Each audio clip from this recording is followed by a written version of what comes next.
The rare disease, I think you will do anything, jump through any hoop to get them help or shine any light on efforts to make their lives easier. Now there's a push at the state capitol to create a rare disease advisory council aimed at connecting politicians, families, insurance companies, and healthcare providers.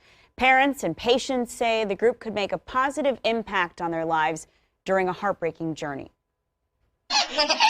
Like so many rare diseases, little Chloe Barnes' diagnosis was hard to pronounce. Chloe was diagnosed at around 2 years old with metachromatic leukodystrophy.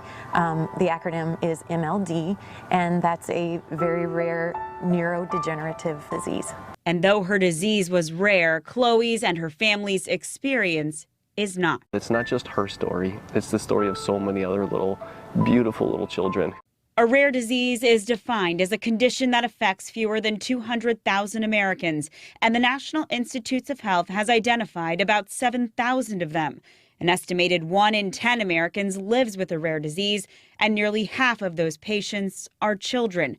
And it's why, after Chloe died, her parents decided to start a foundation to help other parents like them. I remember my husband once asking me in exasperation, "Erica, why are you trying to do it all?" To which I responded, because it all has to get done. To help families like the Barnes, a new bill would create the Chloe Barnes Rare Disease Advisory Council. The council's goal would be to find best ways to diagnose and treat these diseases, raise awareness, and help policymakers provide support for families. And as a rare disease patient, although we all have different diagnoses, we all face very similar issues within insurance or health care.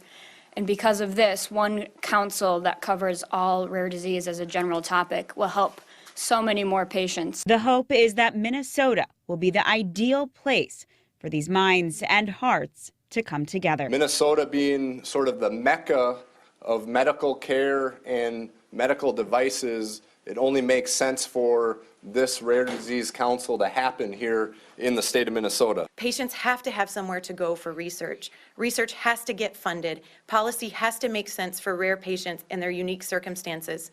The Rare Disease Advisory Council can provide the infrastructure that is so desperately lacking in the rare community.